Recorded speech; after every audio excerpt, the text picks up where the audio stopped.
और चलिए आपको सीधी ले चलते हैं राहुल गांधी की प्रेस कॉन्फ्रेंस में। पहले टाइम बहुत सालों पहले हिंदुस्तान में एक राजा हुआ करता था।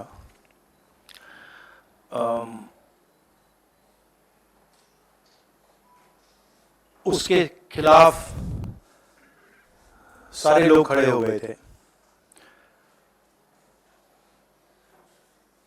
पूरी जनता, सारा का सारा ऑपोजिशन उन पर आक्रमण कर रहा था और वो टेफ्लॉन जैसे थे। उन पर जितना भी आक्रमण करो कुछ होता नहीं था। तो थोड़े साल बाद जो ऑपोजिशन के लोग थे, जो उसको रेजिस्ट कर रहे थे, वो एक बाहर एक ऋषि बैठा रहता था, उसके पास गया। उसने कहा कि बताइए, हमें बात समझ नहीं आ रही है।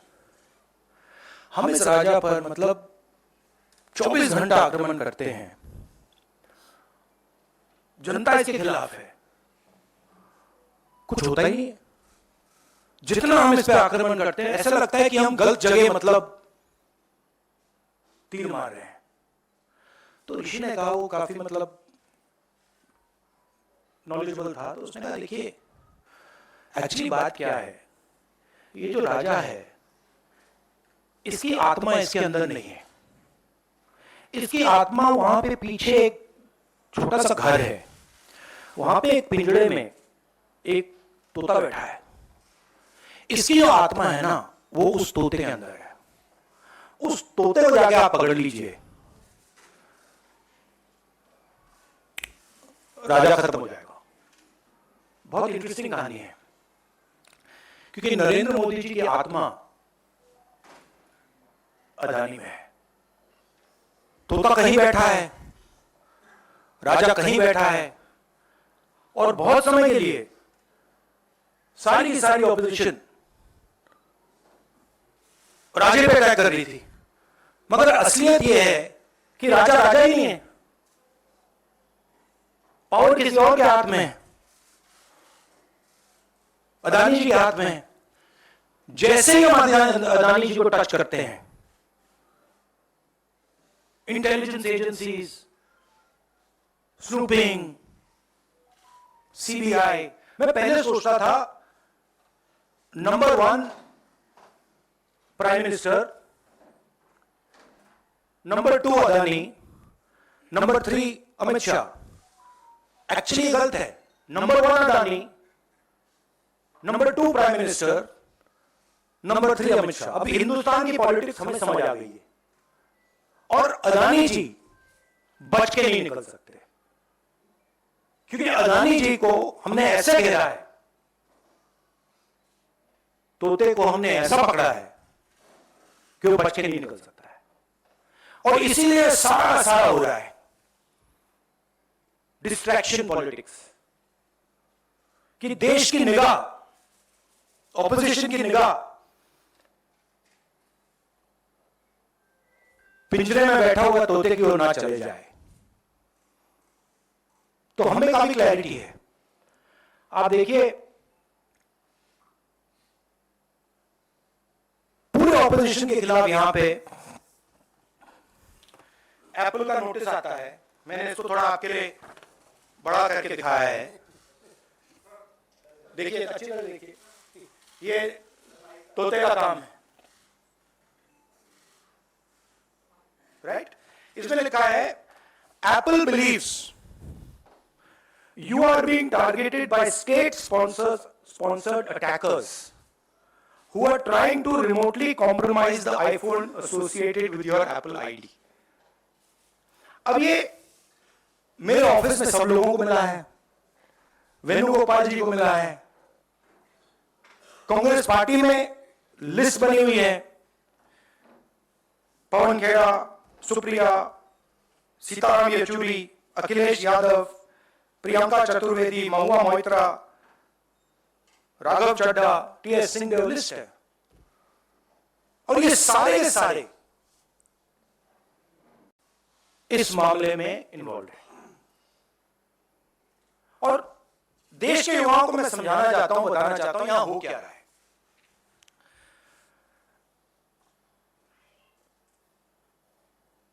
आपका ध्यान कभी इधर ले जाते हैं, कभी उधर ले जाते हैं, कभी इधर ले जाते हैं। आपके दिल के अंदर गुस्सा पैदा करते हैं, और जब आपके दिल में नफरत आती है, गुस्सा आता है, जो आपका भविष्य है, जो इस देश की पूंजी है, जो इस देश का धन है, उसको उठा के ये लोग ले जाते हैं। अदानी जी को हिंदुस्तान के पोर्ट्स पकड़ा दिए, हिंदुस्तान के एयरपोर्ट पकड़ा दिए। मुंबई एयरपोर्ट चाहिए था, सीबीआई ईडी का प्रयोग किया, मुंबई एयरपोर्ट दे दिया।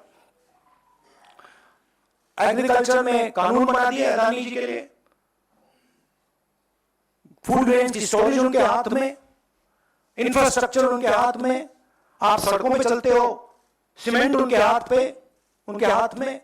तो पूरा का पूरा देश ये 3-4 लोगों को पकड़ा रहे हैं। नुकसान किसका हो रहा है? हिंदुस्तान के युवा का हो रहा है। आपसे ये कहते हैं कि आप जाइए पढ़ाई कीजिए, आप जाइए आईएएस बनिए, आप जाइए इंजीनियर बनिए। आप में से 1% इंजीनियर बनेगा, 1% डॉक्टर बनेगा, 0.0000001% आईएएस बनेगा। तो ये आपको झूठे भविष्य की का वायदा करते हैं, और जो आपका धन है आपके आंखों के सामने आपसे छीन के ले जा रहे हैं। ये हिंदुस्तान की आज सच्चाई है। कम लोग हैं जो इसके खिलाफ लड़ रहे हैं, मगर हम डरने वाले नहीं हैं, हम लड़ने वाले लोग हैं, हम पीछे नहीं हटेंगे। जितनी टैपिंग करनी है कर लो, कोई फर्क नहीं पड़ता, मुझे तो कोई फर्क नहीं पड़ता। अगर आपको मेरा फोन चाहिए मैं दे देता हूं, आपको उठा के ले लो। अब आपके कोई सवाल हो तो पूछिए। इंग्लिश। अच्छा नहीं, हिंदी में थोड़ा एक लाइन और। हिंदुस्तान की जो भविष्य है, उसके लिए सबसे जरूरी चीज न्याय है। अगर इस देश में, इस देश की जनता को, इस देश के युवाओं को न्याय ना मिले तो ये देश आगे नहीं बढ़ सकता है। और मैंने बहुत बार बोला है, और मैं बोलता रहूंगा, और हम ये काम करके दिखा देंगे कि कास्ट सेंसस के बिना इस देश के युवाओं को न्याय नहीं मिल सकता। और ये पूरा का पूरा डिस्ट्रैक्शन जो हो रहा है, जब अदानी जी पैसा चोरी करते हैं, किससे चोरी करते हैं? देश की आम युवा से चोरी करते हैं, पिछड़ों से चोरी करते हैं, दलितों से चोरी करते हैं, आदिवासियों से चोरी करते हैं।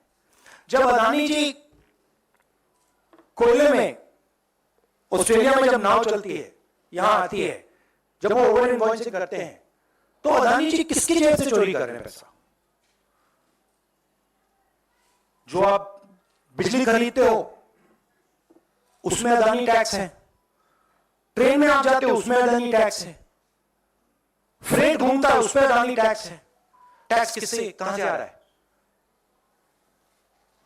पिछड़ों की जेब से, दलितों की जेब से, आदिवासियों की जेब से, गरीब लोगों की जेब से, छोटे व्यापारियों की जेब से, और पूरा पूरा ट्रांसफर इनकी जेब में हो रहा है।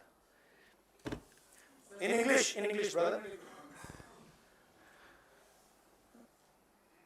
See, there's a beautiful story, old Indian story.